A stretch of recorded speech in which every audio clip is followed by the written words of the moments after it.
Thanks for your interest in the proposed hunting seasons in northeast Wyoming. I'm Joe Sandrini, the wildlife biologist for the Wyoming Game and Fish Department in Newcastle, and I'll be your guide, so to speak, as we go through some of our season proposals for this coming fall. I'll be going over some of our big game herd data up here in northeast Wyoming, as well as covering the proposed seasons for antelope areas 1 through 8 and 27. Bighorn sheep area 20, elk areas 1, 113, 116, 117, 123, and 126, along with deer areas 1 through 11 and the Region A and Region B quotas. Also talk about sage grouse areas 2 and 4 up here in the northeast corner of the state, wild turkey hunt area 1, the Black Hills, and some concepts we have for possibly moving to a single statewide wild turkey hunt area in 2024 or 2025. But again, that's only a concept at this point. So we'll go ahead and begin with antelope seasons. The North Black Hills antelope herd is made up of hunt areas 1, 2, 3, 18, and 19. Here we're managing for 17,000 antelope post-season, or when the hunters go home. And our best estimate is last year after the hunting season, we had just under 1,100 antelope. And with the seasons as proposed, the herd is really not expected to change much. Maybe bump up 100 antelope, but that's basically no change. Our classifications last year before the hunters showed up pre-season were 71 fawns per 100 does and 40 bucks per 100 does. And how the herd's been performing up here, that top line is our number of fawns per 100 does, and we've been doing pretty well. You can see it's been kind of low the last 4 or 5 years. We'd like to see it a little bit higher. And then our buck ratio has been within our management objectives, which is this pink zone from here to here. And as you can see, as fawn numbers went up, buck numbers went up, and then as fawn productions declined, buck numbers have kind of declined as well. But we've adjusted seasons in the meantime. So we'll go ahead and take a look at our proposed seasons in the North Black Hills antelope herd unit. We'll begin with hunt area 1. And here we're not proposing too many changes at all, so maintaining the season dates as we've had them for a long time.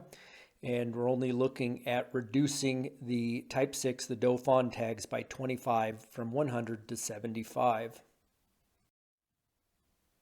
Moving down to area 2, again, we're proposing to retain the traditional season dates of October 1 to November 20th for the firearm season. And again, no cuts or changes in the type 1 license, the any antelope license. But a pretty good reduction, 75% reduction in the type 6 licenses, moving from 100 to 25 doe fawn licenses for area 2. In hunt area 3, again retaining the same traditional season dates, looking at a few cuts there, going from 200 to 175 type 1 any antelope licenses, and reducing the doe fawn license quota from 50 to 25. Black Thunder antelope herd is one of the largest in the state. It's bounded by the South Dakota and Nebraska-Wyoming state lines on the east, Highway 59 on the west, I-90 on the north, and Highway 20 on the south. We'll go over some of the hunt areas in here in the proposed seasons.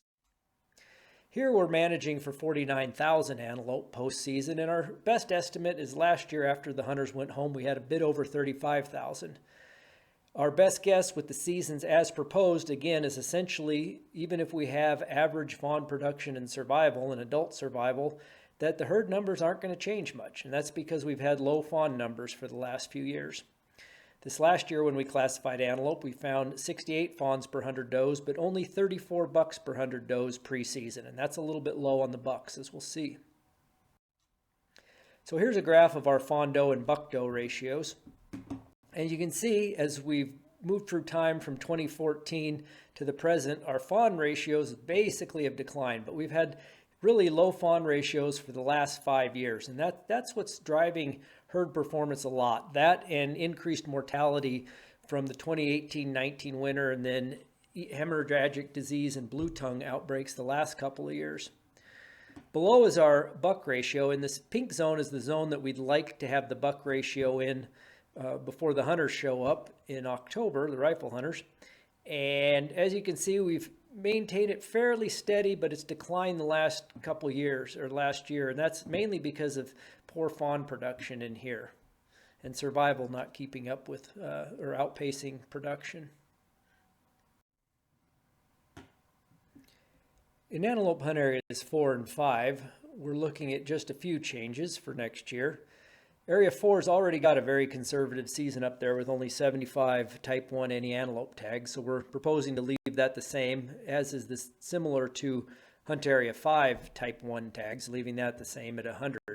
However, we are proposing to reduce the doe fawn tags in Area 5, which are valid only on private land, from 75 down to 25.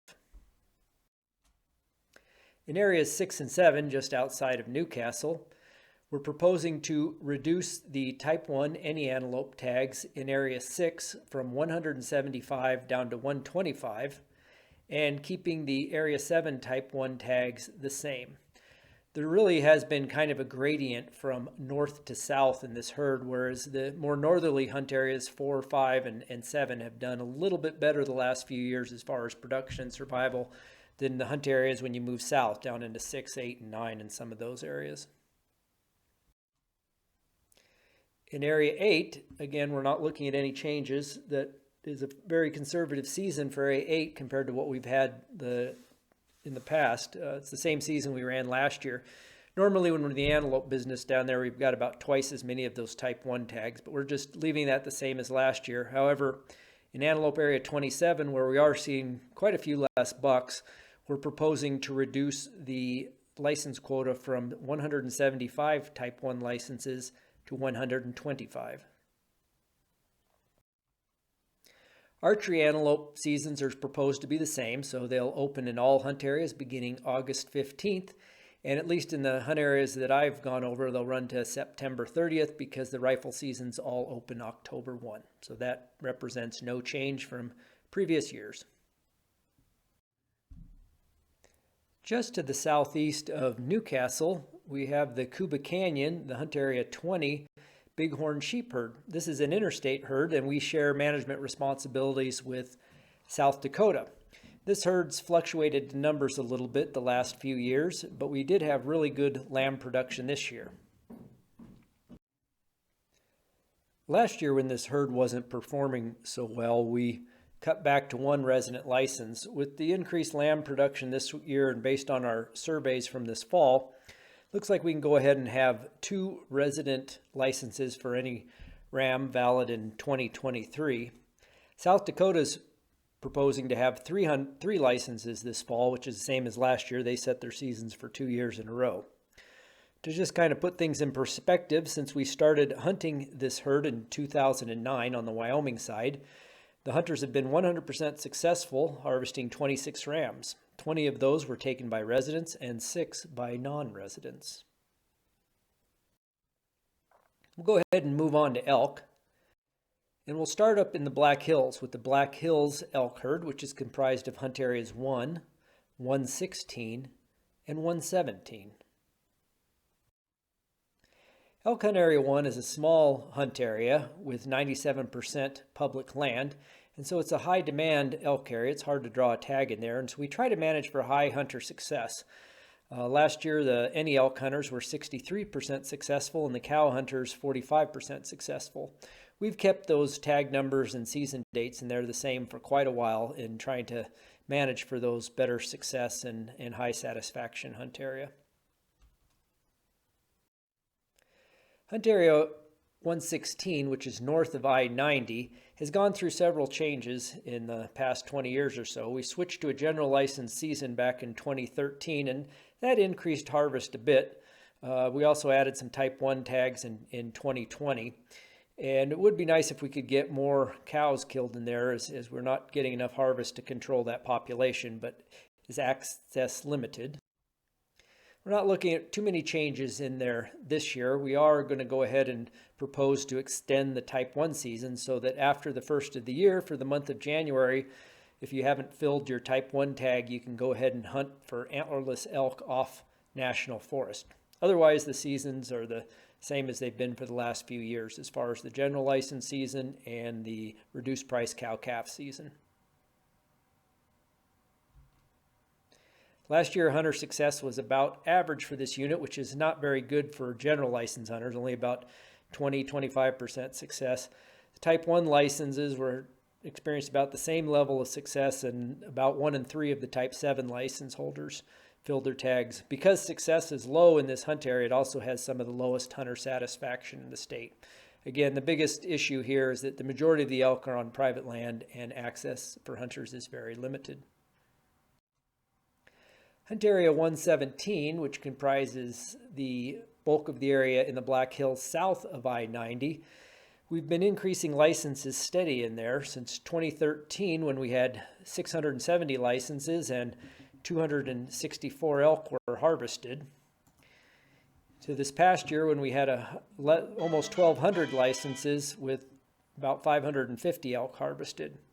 We added our Hunt Management Access Program in 2017, which helped our cow harvest. The one thing to notice here, however, is our cow harvest has exceeded our bull harvest every year, and that has caused the bull ratio to become skewed, where we have really too many bulls for the number of cows that we have in there to have a healthy herd. So we're proposing some changes this year, and basically what we're looking at doing is increasing the bull harvest by proposing to increase the Type 1 tags from 400 to 600, the Type 2 tags, which are a 5 point or less on a side bull or antlerless elk, from 200 to 250.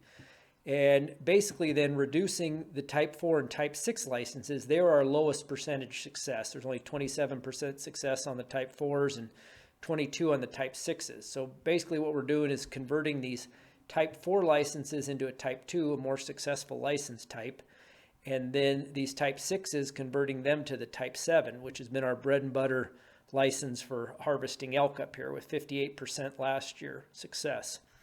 So essentially we're looking at increases in the Type 1, Type 2, and Type 7 licenses with slight decreases in the Type 4 and 6, moving those tags to more successful license types. The Rochelle Hills elk herd is combined of Hunt Areas 113 and 123. Area 113 this year is proposed to have a Type 1 season that runs November 5 to November 30 with 50 licenses valid for any elk. We're also proposing on having a new Type 3 tag in here with the same season dates and 100 of those licenses which are valid for a spike or antlerless elk. And we're not having the Type 2 and 4 licenses which we had last year. So the idea here is we're bringing the bull ratio again in this hunt area to be more in line with what we'd like to see as far as the number of bulls for the number of cows, and also begin to reduce this herd a little bit with antlerless take. And there will be an archery season in here September 1 to September 30. North of Highway 450 in Area 123, we're looking at a similar season to last year, but with the addition of a Type 1 and any elk season that runs September 1 to October 10 with 100 licenses available. Again, we'll have the Type 2, the raghorn 5 point or less on a side bull or antlerless elk tag, the full-priced antlerless tag, and the reduced price cow-calf tag with 75 of the Type 4 and 75 of the Type 6 licenses.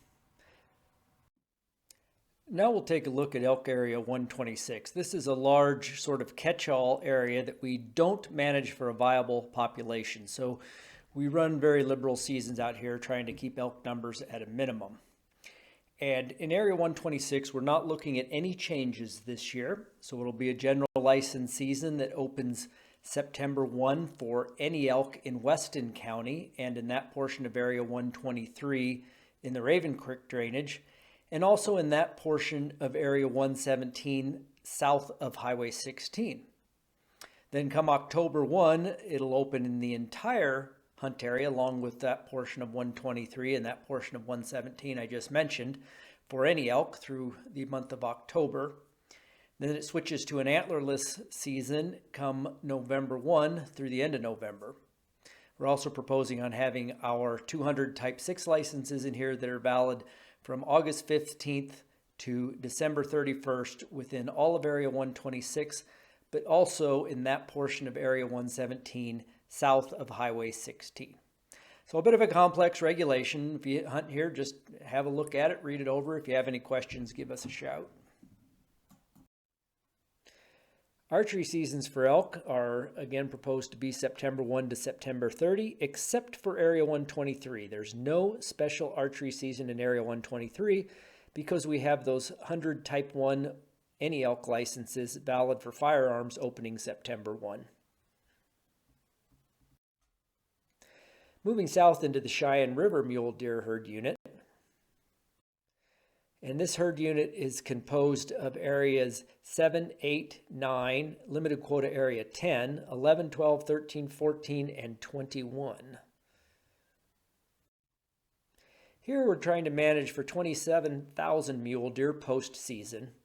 Our best guess in 2022 when the hunters went home is we were well below that, about only 30% of where we'd really like to be at about 9,400 total deer.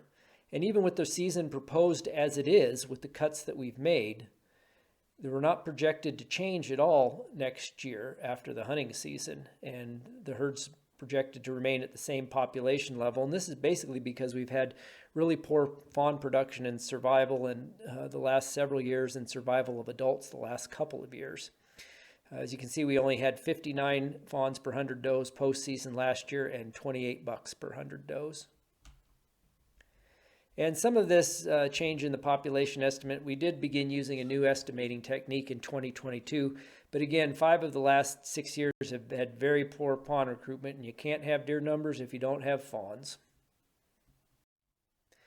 And here's the story with the fawn-doe ratio. This green line right here represents the fawn-doe ratio that you need come about the end of November, beginning of December, if you're going to maintain your herd even without hunting. And as you can see, since 2008, we've been below this level almost every year except for a couple.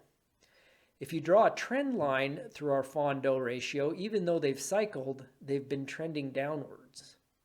And you can see we crossed that magic line back here about 2007 or 2008. So we have had a couple, 3 good years in here recently. Most of our fawn production really since 2000 has been well below what it needs for this herd to perform, and consequently we've been in a long-term decline. If we look at our buck-doe ratio in here, we try to manage in this pink zone here for between about 30 and 45 bucks per 100 does post-season. And we're staying fairly consistent in here. If you remember, we had those few good years of fawn production, and that's what bumped us up. And then as fawn production dropped again, we dropped. And then in 2021 and 2022, we experienced some hemorrhagic and blue tongue die-off. 2021, we didn't have a real good sample size, so I'm not overly confident in this number, but 2022 was a good sample. And again, buck numbers are as low as they've been in a long, long time, as long as I can remember, really, in the last 30 years or so. So we'll go ahead and look at our proposed seasons in there, and there's not a lot of change. We've got them about as conservative as we can be with a 15-day October 1 to October 15 general license season for antlered mule deer or any whitetail. And this is in hunt areas 7, 8, and 9. One new license we do have this year is in area 8. We're proposing to add a type 3 license, which is valid for any white-tailed deer October 1 to November 30. Looking at deer hunt area 10, this is our limited quota hunt area within Region B. The only change that we're proposing is reducing the type 1 license from 125 down to 100. And that license is valid for antlered mule deer or any white-tailed deer. We also have 2 whitetail tags that are valid in there, the type 3 for any whitetail and type 8 for a doe fawn whitetail. And we're looking at leaving those at 25 tags each for 2023. Deer hunt area 11, we're not proposing any change. So again, down here, general license season for antlered mule deer or any white-tailed deer the first 15 days of October. And then being able to use your general license for any white-tailed deer from the 16th of October through the end of November. We do have a couple whitetail tags that are valid in hunt areas 11, 12, 13, and 14, and that type 3 tag and the type 8 tag, which is the doe fawn tag. We're not looking at any changes this year. So 200 any whitetail deer tags, the type 3, 200 doe fawn whitetail deer tags, the type 8, with the season running October 1 to November 30. And again, we had pretty significant losses to epizootic hemorrhagic disease, EHD, and blue tongue in 2021, and again a little bit in 2022, and so those herds just haven't quite totally recovered yet. So we're leaving the season where it's been the last year or so. As far as our non-resident quotas, we're proposing to cut the Region B quota from 1,100 down to 1,000. And my best guess is that a non-resident applying in the random draw with no points will have about a 60% or so chance of drawing that tag. Moving north to the Black Hills, hunt areas 1 through 6, the story is not real shiny this year. So in the Black Hills, we managed for 30,000 mule deer postseason and 55,000 white-tailed deer postseason. And deer numbers in the Black Hills rebounded pretty well between 2014 and 2018. We bottomed out back after the 2010-11 winter and then started building back with some really good fawn production and survival. But the last few years, our deer numbers of both species have dropped really dramatically. And that's due to several things. One was the 2018-19 winter, which saw above average mortality. And then we've had low fawn production and survival the last 3 to 4 years. We had a terrible hemorrhagic disease and blue tongue outbreak 2 years ago, and then again this last year we lost more deer again to these two diseases. As far as our management strategy in the Black Hills, we manage for recreational hunting, which means for mule deer that we'd like to see 20 to 29 bucks per 100 does after the hunt, so when the hunting season's over and the hunters go home. Whereas the white-tailed deer, we manage for 25 to 44 bucks per 100 does pre-season or pre-hunt. So let's take a look and see what's going on with the mule deer in the Black Hills. Our population objective up here is 30,000 mule deer. Right now, our best guess is that in 2022, at the end of the hunting season, we had less than half of that at about 13,500. And we're projecting with the season as proposed for the herd to only increase slightly, maybe to a hair over 14,000. This last year, we had terrible fawn numbers with just 55 fawns per 100 does, and our buck numbers were low as well at 17 bucks per 100 does. We did start using a new estimation technique in 2022, and it revised our estimate down slightly. But really, the thing that's driving this is we've had 3 really very poor years of fawn production and survival of all age classes. These are our mule deer trend counts, and as you can see, the population up here cycles. We hit a low back here after the 2010-11 winter. We were on a decline anyway. Then we started building with some good fawn production and survival and then dropped again.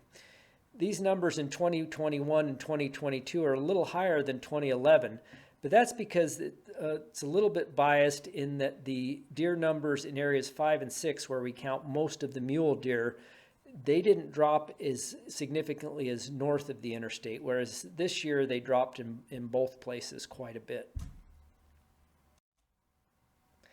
If we look at our fawn production in the Black Hills, the story is a lot better than it is down in Cheyenne River. So there's our 66 fawns per 100 does, which is kind of our magic number that we need post-season to maintain this herd, even without hunting. And you can see most years we're at or above that. However, what is different is the last 3 years we have been significantly below that number. And if you go back in time, we really haven't seen any years where we've had more than 1 year below there. And so this low number of fawns is really driving our population down, and also what's hurting our buck numbers, because you need fawns to have deer, you need fawns to have bucks. As far as our buck ratio goes, you can see it's fluctuated a little bit over time. If you draw a trend line through that, it's consistent. So basically what that says is as we've altered harvest with increasing and decreasing deer numbers, we've maintained our buck-doe ratio. It is below where we'd like to see it in this pink zone the last year or two. We've been there before, but good fawn production and survival will bring us back up. Again, you can see as fawn numbers went up, after about a lag of a year or two, buck numbers go up. Fawn numbers go down, buck numbers go down. In response to the changes in the deer numbers up here, we've altered our hunting season structure and affected our harvest. So as you can see, our harvest has declined as our population has declined, especially with bucks. And does, it's remained fairly consistent, but we did have a good drop off last year. This green in both of these cases are what we're projecting for next year. So basically we're looking at having no mule deer doe fawn harvest and reduced buck harvest with the seasons as proposed. If we move over to the white-tailed deer in the Black Hills, the story is pretty similar to the mule deer. So our population objective up here is 55,000, and our best estimate in 2022 when the hunters went home was we were a little over, well, right about half of that at 27,000. And we're projected with the season as proposed to bump up about 4,000 deer next year, but still to be almost about half under objective. And again, it's been mainly these low herd numbers here basically because of poor fawn production and survival of all age classes. Last year, and this is preseason numbers, so this is before the hunt, we only had 52 fawns per 100 does and 25 bucks per 100 does. This graph here has a couple of things. These white bars are our preseason population estimate. The brown bars are what our trend counts have done multiplied by a factor of 10. And while estimating deer numbers is notoriously tough, and I really have a hard time hanging my hat on any of these deer number estimates that we're putting out there. I mean, they're good for what they are, but the trends are really more important. And what this graph is showing is that at least the trend of our population estimate is following the trend of our trend counts very well. And this is the same with the mule deer as well. And so we've seen similar things with white-tailed deer harvest as with mule deer harvest in the Black Hills. As our population increased, our harvest of does and bucks increased. And then as it decreased with changes in license number and season length, our harvest levels have dropped as well. And as you can see, the green are our proposed harvest levels for next year, giving the season as proposed. And so we're looking at dropping harvest even more in 2023.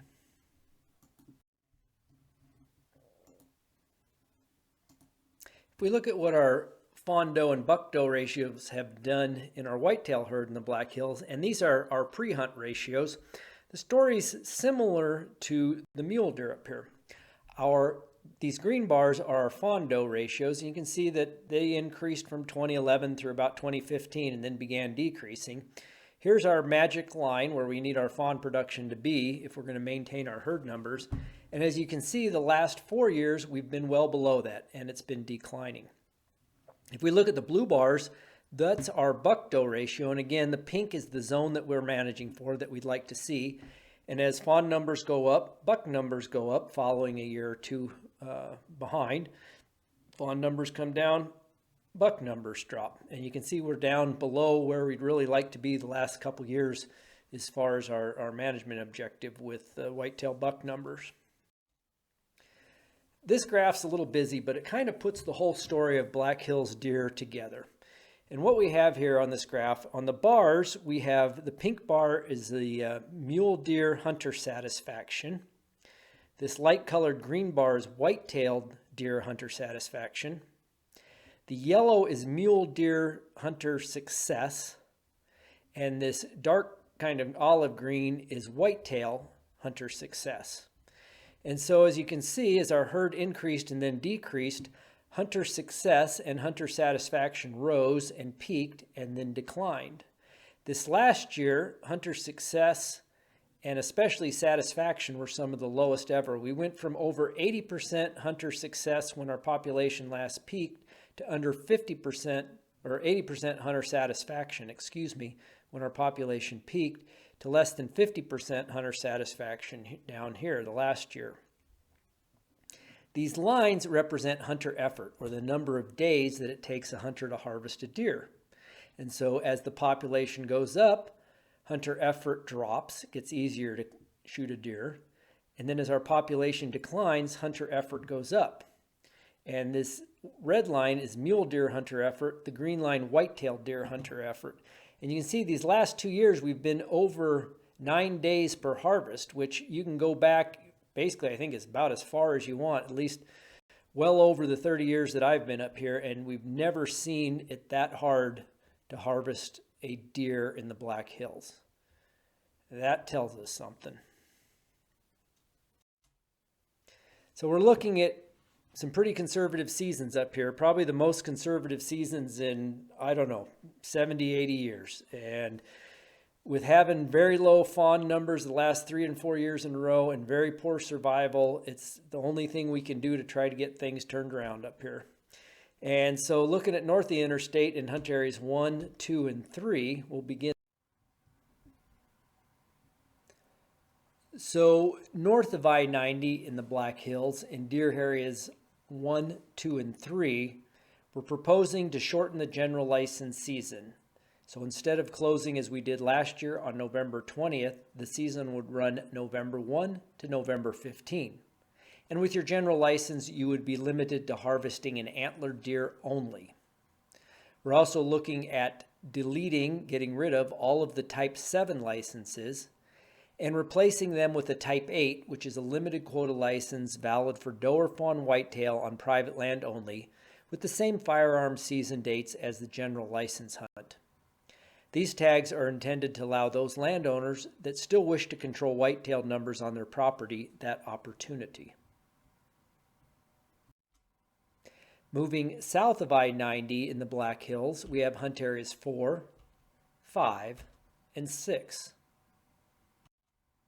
In hunt area 4, 5, and 6, actually all of them, we're looking at having the same general license season dates as in the hunt areas north of the interstate. So closing the season November 15th, and again the general license in area 4 would be valid only for antlered deer, and the Ranch A property would be closed as it always is. Again, we're looking at getting rid of the Type 7 tags, replacing them with a Type 8, limited quota doe or fawn whitetail tag valid on private land, with only 75 of those available, with the same firearm season dates running November 1 to November 15th. Again, for those landowners that wish to reduce whitetail deer numbers on their property. In hunt areas 5 and 6, we're looking at the same season dates, so closing again on November 15th, running the general license season November 1 to 15 for firearms, and again with the ability only to harvest antlered deer. And so then we're also proposing to get rid of the doe tags in area 5. So basically in deer hunt areas 1 through 6, we would have no doe fawn mule deer harvest and a shorter general season, and we'll see what we're doing with the Region A quota, which is reducing that as well. So going from 2,750 last year to 2,000 non-resident Region A tags this year. And my best guess looking at this past year draw odds is with that number of Region A tags, a non-resident with no points in the random draw would have about a 30% chance of drawing a tag. In the special, the high-priced license draw, probably close to about 100% with no points. With preference points in the regular draw with 1 point or more, it should be about 100% draw. With less than 1 point, so 0 to 1 point, be about a 70% chance, and should be a guaranteed draw with the high price license, preference points license with 0 or more points. Archery seasons for deer, again, will run September 1 to September 30, and refer to the regs for the limitations on those. Sage grouse for 2023, Area 2, which has been closed for quite a while, is proposed to be closed again. And that includes Crook County east of the D Road and everything north of Highway 16 in Weston County and east of 85. So no change there. The big change, though, is for Hunt Area 4, and we're proposing to close that season this year as well. Sage grouse in this part of the state have just done very poorly in the last decade, And we have, in a lot of places, little island remnant populations, and hunting them just doesn't make a lot of sense anymore. Moving on to wild turkeys. If we look at poult production, again, just like with deer, fawn numbers and fawn survival drive deer numbers, and with turkeys, it's poult production. And really what we found up here is especially the poults per brood, that's fairly well correlated with turkey numbers and harvest a couple years down the road. So what we have here, this purple line is the number of poults per hen in August, and the red is the number of poults per brood, so that takes out the barren hens. These dashed lines are our long-term averages. So you can see, and again, poults per brood is a little bit better number. We've been average or above average poult production for the last really 5 or 6 years. And so consequently, our turkey numbers have started coming back really well, and not just in the Black Hills, but statewide. Our tom numbers, our tom ratio has fluctuated. It bounced up a bit here with our, and again, it followed some increases in productivity, but we've held fairly consistent on our tom numbers. So turkey hunting this spring and coming next spring, if we don't have too bad a winter, looking pretty good. Our gobbler harvest in the spring is a good way to kind of track population numbers. Gobbler harvest is fairly well correlated with your population numbers. And so you can see we peaked back here in about 2010, and similar to deer and things, we dropped and then we've bounced back. We're not quite up to where we were back in the day, but we're doing a lot better than we were back here in 2013 and 14. And if you look, back in 2009 and 2010, the Black Hills comprised 60% of the statewide spring harvest. That dropped down to 34% in 2020, and we're back up to 43% the last couple of years. So just under half of all the spring turkeys killed in the state come out of the Black Hills. As far as changes to the seasons coming up, we are looking at a change in the fall hunting season for 2023. And basically it consists of extending the season from the firearm season from October 1 to December 31. And so we'll have our archery only season the month of September. And because of the good numbers of turkeys that we have up here, and they're starting to cause problems in different places, we've decided to liberalize the fall season quite a bit. And not thinking that's going to hurt the population too much up here. You need to take about 10% of your hens before you can put the population into decline. And no more popular than fall turkey hunting has been the last few years. I kind of doubt that that's going to happen. But anyway, we'll have a general license turkey season up here in the fall that runs from October 1 to December 31 for firearms. We are looking at changing some things maybe for the spring of 2024. So spring turkey season will start up here this year from general license April 20th, run to May 31 this year, and in 2024 is what we're proposing. But we are looking at adding a Type 3 license in 2024. And there would be 100 of those valid. It would open early, April 1, and run to May 31 for any male wild turkey or wild turkey with a visible beard, but only on private land. And we're doing this on a trial basis based on a concept that we're going to look at here in a second about perhaps going to a single statewide hunt area for wild turkey. So this is just a concept right now. We're just bringing it out for public comment and thought. If we went down this route, it would not be proposed until this time next year to take effect in the fall of 2024, the spring of 2025. So what we're looking at doing is getting rid of all these different hunt areas in the state, which we have 5 right now, and going to a single statewide hunt area. And so in the fall, there would be an archery season statewide for wild turkeys, September 1 to September 30. A general license season for firearms that ran October 1 to December 31 for any wild turkey. And then we'd issue a Type 3 license that would have the same season dates for archery and firearms, but would be valid only in certain counties, and those would be listed. Essentially, this Type 3 tag for both the fall and as we'll see in the spring is that's a population management tag. That tag is intended to reduce populations.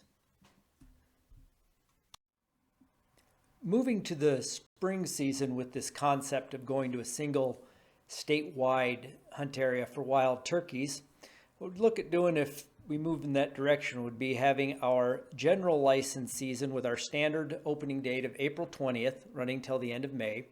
And so that general license would be valid statewide for any male wild turkey or wild turkey with a visible beard.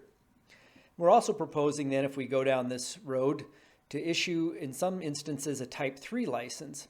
That license would open early, April 1st, running to the end of May, the number of which would be determined, and it would be valid for any male wild turkey or wild turkey with a visible beard, perhaps valid on private land only, or maybe valid in a certain set of counties. This type 3 license is essentially a population management tag, just like it is in the fall. What we've found with wild turkeys is that the hunting season, in order to foster good reproduction and survival of poults, it's best not to begin hunting the toms until most of the hens are on the nest. This is because there's a social hierarchy both among toms and among hens, wherein only a few of the most dominant males mate, and until the dominant female mates, the other hens will not begin nesting. And so if you remove those dominant toms early, it can affect successful breeding, and it can delay nesting as well.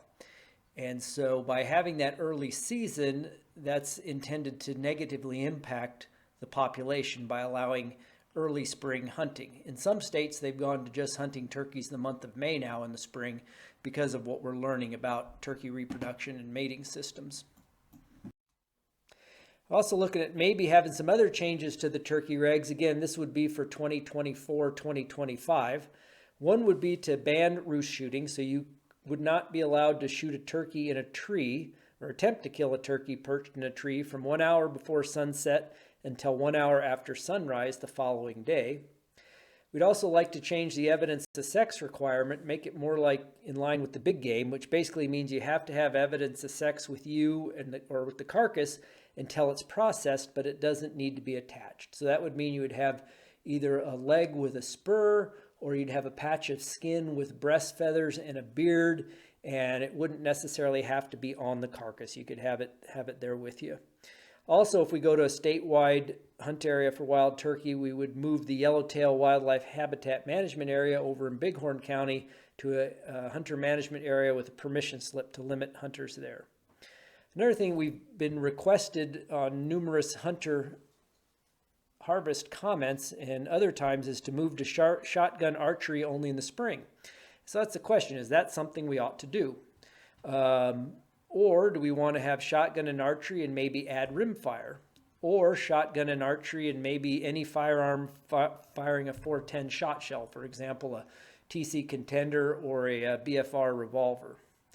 So anyway, those are some possible changes we're looking at, like public input on, but they would not take effect for another couple of years if we decide to go down that route. And again, it depends on what we hear from the public. So if you have any comments on the seasons that I've presented or on any other proposed seasons, we need to receive the written comments by 5 p.m. on March 29th, and you can mail them to our Casper Regional Office. Or you can go online to our website and comment there. You can also give me a call if you have any questions.